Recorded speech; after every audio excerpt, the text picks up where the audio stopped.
خالد بن ولید رضی اللہ تعالیٰ عنہ کا مقابلہ کیا، مگر خالد بن ولید رضی اللہ تعالیٰ عنہ کا عزم و استقلال اور جرت و بہادری کے سامنے ان کے پاؤں اکھڑ گئے۔ لشکریوں نے اس وقت مسلمہ سے پوچھا کہ اے اللہ کے نبی، فتح کا وعدہ کب پورا ہوگا؟ جو تیرا خدا تجھ سے کر چکا تھا۔ اس جھوٹے نے جواب دیا کہ یہ وقت ایسی باتوں کو دریافت کرنے کا نہیں ہے، ہر شخص کو چاہیے کہ اپنے اہل و عیال کے لیے لڑے۔ اس وقت لوگوں نے بلند آواز سے پکارا کہ اے مسلمہ، تو جھوٹا ہے۔ اب وہ جان بچانے کے لیے بھاگا، مگر وحشی رضی اللہ تعالی عنہ یہ رستے میں کھڑے تھے۔ انہوں نے اپنا حربہ پھینکا جو مسلمہ کی دوہری زرہ کو کاٹ کر اس کے پیٹ سے باہر نکل گیا، اور وہ گر پڑا اور تڑپ تڑپ کر اس نے جان دے دی۔ تو یوں اس جھوٹے نبی کا انجام ہوا۔ تو میرے میٹھے میٹھے اور پیارے پیارے اسلامی بھائیوں، اسلامی بہنوں، اللہ تعالی کی رحمت بہت بڑی ہے۔ اگر بتقاضے بشریت ہم سے کوئی خطائیں سرزد ہوئیں، آئیے اللہ تبارک و تعالیٰ کی بارگاہ میں سچے دل سے توبہ کر لیتے۔ اور یہ دعوت اسلامی کے مدنی ماحول کی بڑی برکتیں ہیں، اور آپ نے مدنی چینل پر ایسی بے شمار بہاریں دیکھی ہوں گی کہ الحمدللہ اس مدنی چینل کے ذریعے جو نیکی کی دعوت عام کی جاتی ہے، اسلامی بھائی اور اسلامی بہنوں نے جب یہ سنا، اس پہ ہونے والے بیانات سنے، اس پر ہونے والی جو نیکی کی دعوت ہے اس کو سنا، تو ایسے بے شمار واقعات آپ نے بھی ملاحظہ کیے ہوں گے کہ جو کل تک نماز نہیں پڑھتے الحمدللہ انہوں نے نماز شروع کر دی، پیارے آقا صلی اللہ علیہ وآلہ وسلم پر درود و سلام پڑھنے والوں کی کثرت ہو گئی، جناب سرکار علیہ الصلوۃ والسلام کی سنتوں پر عمل کرنے میں کا جذبہ ابھرنے لگا۔ الحمدللہ ایسے بے شمار واقعات آپ نے بھی دیکھے ہوں گے۔ تو اللہ تعالیٰ کی رحمت سے نا امید نہ ہو، گناہ سرزد ہوئے، ہمارا رب عز و جل گناہوں کو معاف کرنے والا ہے۔ پیارے آقا مکی مدنی مصطفیٰ صلی اللہ تعالی علیہ وآلہ وسلم کا فرمان عالی شان ہے کہ اللہ تبارک و تعالی ارشاد فرماتا ہے کہ میں اپنے بندے کے گمان کے مطابق معاملہ کرتا ہوں۔ وہ جب مجھے یاد کرتا ہے میں اس کے ساتھ ہوتا ہوں، پس اگر وہ مجھے جماعت میں یاد کرے میں اسے اس سے بہتر جماعت میں یاد کرتا ہوں، اگر وہ مجھے دل میں یاد کرے تو میں بھی اس کو اکیلا یاد کرتا ہوں، اگر وہ ایک بالشت میرے قریب آتا ہے تو میری رحمت ایک ہاتھ اس کے قریب آ جاتی ہے، اگر وہ ایک ہاتھ میرے قریب آتا ہے تو میری رحمت دونوں بازوؤں کے پھیلاؤں کے بقدر اس کے قریب آ جاتی ہے، اگر وہ چل کر میری طرف آتا ہے تو میری رحمت دوڑتی ہوئی اس کی طرف آتی ہے۔ اللہ کی رحمت سے نا امید نہ ہو۔ ہمارا رب عز و جل رحمان اور رحیم ہے، جو اس کی رحمت پر نظر رکھے، اس کے ساتھ اپنا حسن ظن قائم رکھے، انشاءاللہ عز و جل دونوں جہاں میں اس کا بیڑا پار ہے۔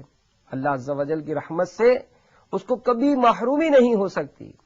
چنانچہ تفسیر نعیمی پارہ اول صفحہ 38 پر ارشاد ہے، جسے شیخ طریقت امیر اہل سنت نے اپنی مایہ تصنیف فیضان سنت میں نقل فرمایا ہے کہ دو بھائی تھے، ایک پرہیزگار دوسرا بدکار۔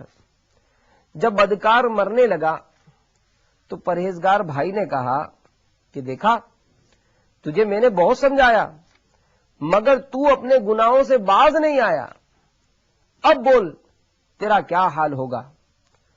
اس نے جواب دیا کہ اگر قیامت کے روز میرا رب عز و جل میرا فیصلہ میری ماں کے سپرد کر دے تو بتاؤ ماں مجھے کہاں بھیجے گی، جنت میں بھیجے گی یا جہنم میں ڈالے گی؟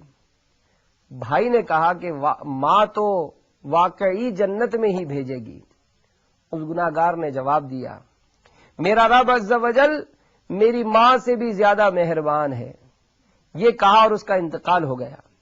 بڑے بھائی نے خواب میں اسے نہایت خوشحال دیکھا، مغفرت کی وجہ پوچھی، کہا مرتے وقت اسی بات نے میرے تمام گناہ بخشوا دیے۔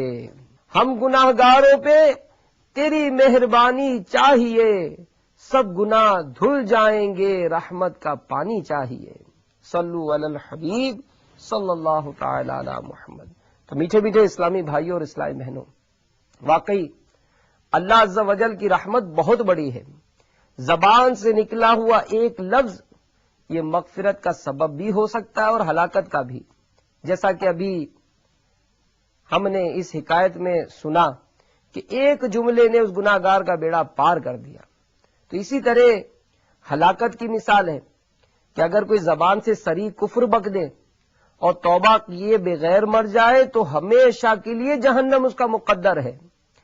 ہلاکت سے خود کو بچانے اور مغفرت پانے کا ایک بہترین ذریعہ تبلیغ قرآن و سنت کی عالمگیر غیر سیاسی تحریک دعوت اسلامی کے مدنی قافلوں میں عاشقان رسول کے ساتھ سنت و بھرا سفر بھی ہے۔ اگر سفر کی سچی نیت کر لی اور کسی وجہ سے سفر نصیب نہ بھی ہو تب بھی انشاءاللہ عز و جل بیڑا پار ہے۔ آئیے مدنی قافلے کی سفر کی نیت کرنے والے خوش نصیب اسلامی بھائی کی ایمان افروز مدنی بہار سنتے ہیں۔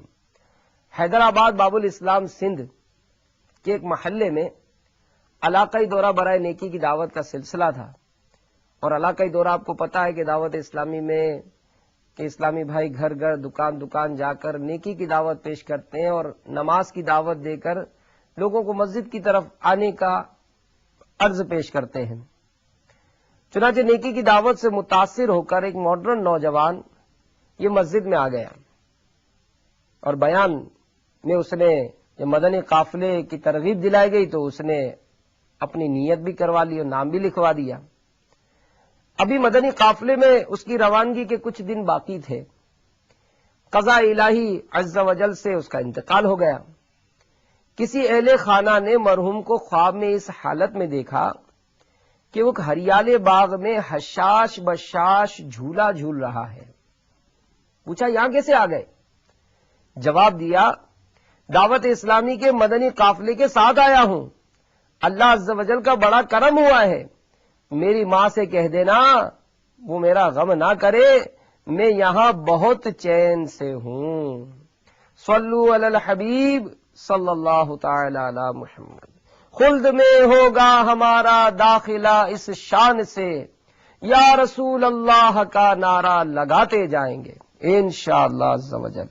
تو میرے میٹھے میٹھے اور پیارے پیارے اسلامی بھائیوں اسلامی بہنوں، ہمت کیجیے، دعوت اسلامی کے مدنی ماحول سے وابستہ ہو جائیے، دعوت اسلامی کے اجتماعات میں شرکت کو اپنا معمول بنا لیجیے، اسلامی بہنیں بھی شرکت کو معمول بنا لیجیے، مدنی چینل پر ہونے والے مختلف سلسلوں میں پابندی کے ساتھ شرکت کرتے رہیں گے، دوسروں کو بھی دعوت دیتے رہیں گے، انشاءاللہ اس کی بے شمار برکتیں ہمیں حاصل ہوں گی۔ اللہ تبارک و تعالیٰ سے دعا ہے کہ اللہ تبارک و تعالیٰ مجھے اور آپ کو عمل کرنے کی توفیق عطا فرمائے، آمین بجاہ النبی الامین صلی اللہ تعالی علیہ وآلہ وسلم۔